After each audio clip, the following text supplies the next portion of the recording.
Thinking Aloud. Conversations on the leading edge of knowledge and discovery with psychologist Jeffrey Mishlove.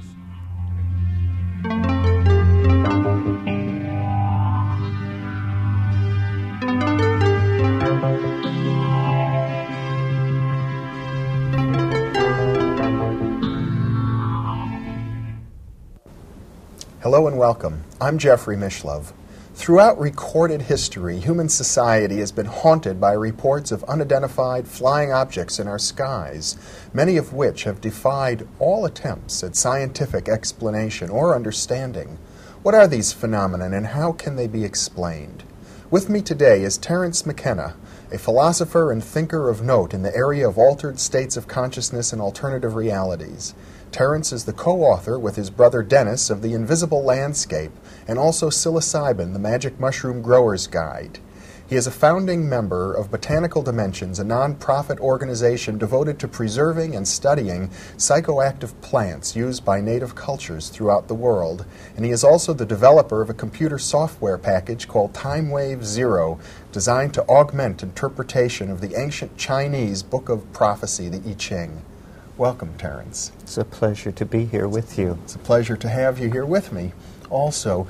You know, the UFO phenomenon is striking because it's so bizarre. It seems as if the reports that come in about UFOs defy any attempt whatsoever to categorize them. I guess from my point of view, I can only assume that there are probably many different interpretations of this event. I think, given your background as a student of shamanism and altered states of consciousness and alternative realities, you have some unique perspectives on the UFO phenomenon. I wonder if we could get into that material. Yes, well, the ordinary approach to the UFOs has been to view them as visitors or intruders from a nearby star system that have come in metal ships for reasons of trade or scientific investigation or military conquest. Or missionary activity. Or missionary activity to the vicinity of our planet. And this was a myth that sprang up concomitant with the modern wave of sightings that began shortly after World War II. As time has passed and the number of sightings have gone from hundreds to thousands to hundreds of thousands of instances, as the myth has fleshed itself out with sub-themes, the theme of abduction, the theme of telepathic contact, it's become much more difficult to fit all the known facts into the simple model of spacefaring visitors from another world. So what we are left with then are a number of more exotic competing theories in the so-called postmodern phase of thinking about the UFO. Probably the best known of these alternative explanations was the one pioneered by the Swiss psychologist Carl Jung, who in 1953 wrote a book called Flying Saucers, a Modern Myth of Things Seen in the Sky. And Jung was at great pains to, without passing judgment on the reality of the saucers, of the things seen, to interpret them psychologically, to interpret them as one would interpret a dream. And he saw in their circular form, in their scintillating, shining, alchemical brilliance, a symbol of human wholeness, and felt that they were a symbol of our collective yearning for a kind of totality and individuation. Now, in a way, this kind of explanation is very satisfying. However, it is not satisfying to the person who has immediately undergone a very strange and a very real-seeming experience. Unless such a person were told great messages of hope for the planet. Well, and this is a persistent part of the flying saucer phenomenon, that people who have close contact with the saucers return with messages of universal brotherhood and benevolence, with stories of a beneficent hegemony of organized intelligence where wiser, older worlds and civilizations help younger and less mature worlds toward a kind of galactic citizenship.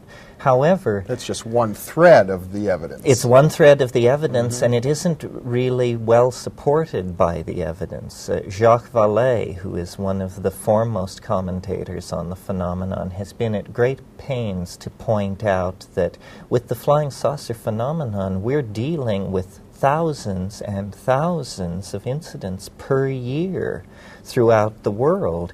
It's very hard, with even at our own primitive level of scientific sophistication, we can learn a great deal about a planet by sending a single probe to that planet.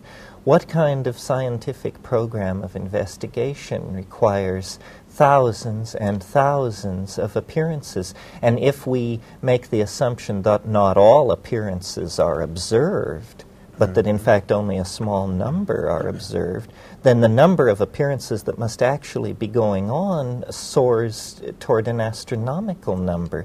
It suggests we're dealing with an interpenetration by an alien dimension on an almost industrial scale. Of course, a single probe could cause thousands of appearances. If it were of a sophisticated enough nature, that's right. The approach that I have taken that has characterized my work with this phenomenon was, first of all, to say we have not carried out a sufficiently in-depth survey of the life already on this planet to be able to say that at some time in the past life did not arrive here and thrive here, that is not part of the general heritage of life on this planet, but that has somehow come in from the outside.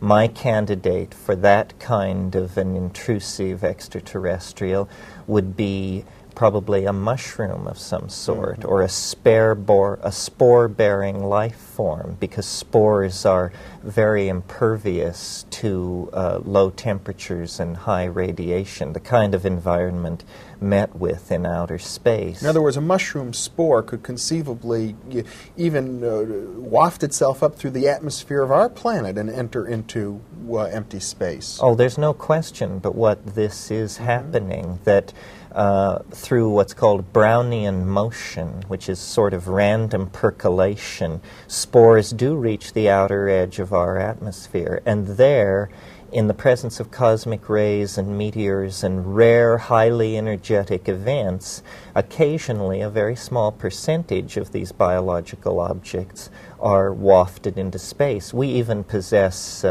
meteorites that are believed to be pieces of the Martian surface thrown out by impacts on the Martian surface of asteroidal material. In fact, I think part of the grappling with the UFO mystery is going to lead to the conclusion that space is not an impermeable and insurmountable barrier to biology, that in fact planets are islands, and life does occasionally wash in from distant places, and if conditions are correct, can take hold. However, let me say, in the UFO phenomenon, we are dealing, or we presuppose that we are dealing, not simply with the phenomenon of extraterrestrial biology, but with the phenomenon of extraterrestrial intelligence. And this is a hackle-raising notion. We're dealing with more than mushroom spores. We're dealing with more than mushroom spores, at least as ordinarily conceived. And I think the thing that has been overlooked in almost all discussions of extraterrestrial contact